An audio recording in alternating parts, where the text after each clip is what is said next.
అమ్మో, ఎంతైనా నువ్వు చాలా డేర్ నందిక. నేను అనుకున్నది సాధించడానికి ఏమైనా చేస్తాను. విరాట్ సార్తో ఇవాళ క్యాండిల్ లైట్ డిన్నర్కి ఇంట్లోనే అన్ని అరేంజ్మెంట్స్ చేశాను. మీరు విరాట్ సార్ రాగానే ఏదో ఒక కారణం చెప్పి వెళ్ళిపోవాలి. వెళ్తూ వెళ్తూ మెయిన్ ఆఫ్ చేసి వెళ్ళాలి. ఎందుకు? చీకటి, అమ్మాయి, ప్రైవసీ. ఒక మగాడు అవకాశం తీసుకోవడానికి ఇంతకన్నా ఏం కావాలి? రా విరాట్, త్వరగా వచ్చేయ్. నీకోసం 1000 కళ్ళతో ఎదురు చూస్తూ ఉంటాను.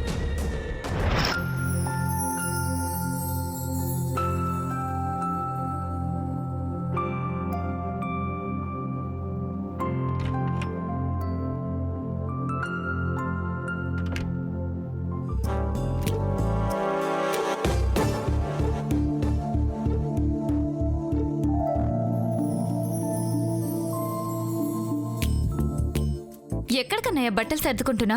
అమ్మమ్మ గారింటికి. అదేంటి, మమ్మీతో గొడవ పడ్డావా? చిచి, నేనెందుకు గొడవ పడతాను? మరి ఏకంగా బట్టలు సర్దుకునే వెళ్ళిపోతున్నావేంటి? అక్కడ నందిక తప్ప అందరూ పుణ్యక్షేత్రాలకు వెళ్ళారు. అంటే నందిక ఒక్కతే ఉందా? అవును,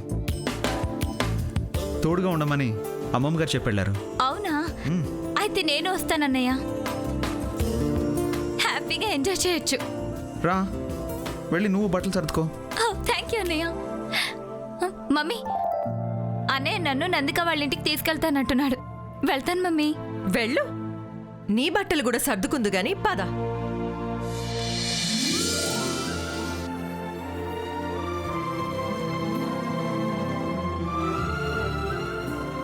నువ్వెక్కడికి వెళ్ళట్లేదు. అదేంటి, ఇప్పుడేగా వెళ్ళమన్నా?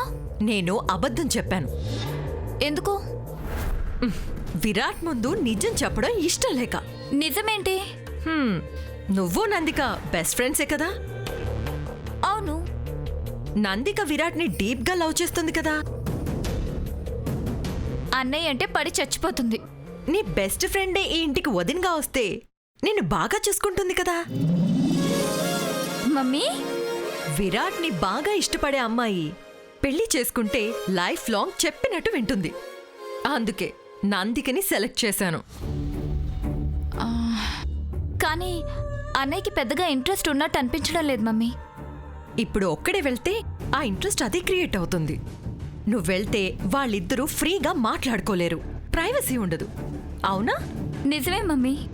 అందుకే విరాట్ ని ఒక్కడనే వెళ్ళిద్దాం.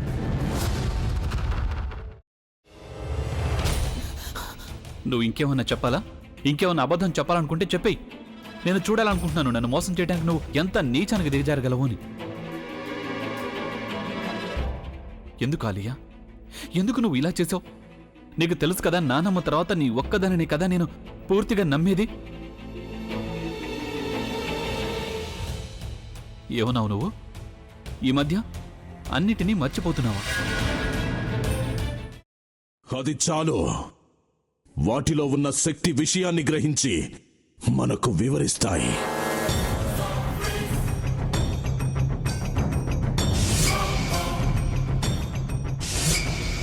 ఎవరు ఆ దండ విప్పొద్దు, గది తలుపులు తెరవద్దు.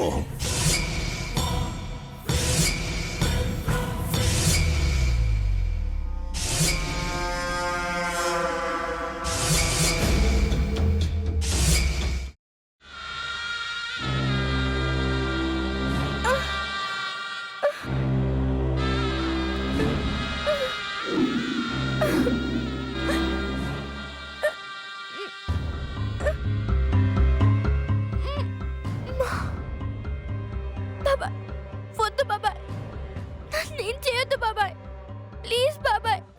నీకు నిజం తెలిసినప్పుడే నా ఆలోచనలో నువ్వు చచ్చిపోయావు. ప్లీజ్ కొంచెం తినండి. ప్లీజ్. భీమారావు గారు, మీరా? ఇగో మీరా కాదు, సక్కుబాయ్. అవును, మీ పనామే లేచిపోయిందని చెప్పి కంప్లైంట్ ఇచ్చినావు కదా. రేయ్, ఆయన కంప్లైంట్ ఇచ్చింది లేచిపోయిందని కాదు, కనిపించడం లేదు అని. అట్లానా? సరే మేడం. ఇడియట్. ఆ వంట మనిషి పేరేంటన్నారు? రత్తాలు మేడం. ఏం పెద్ద మంచి నీ వంట మంచిని కూడా మేడం అని పిలుస్తావా? రేయ్ హాఫ్ బ్రెయిన్,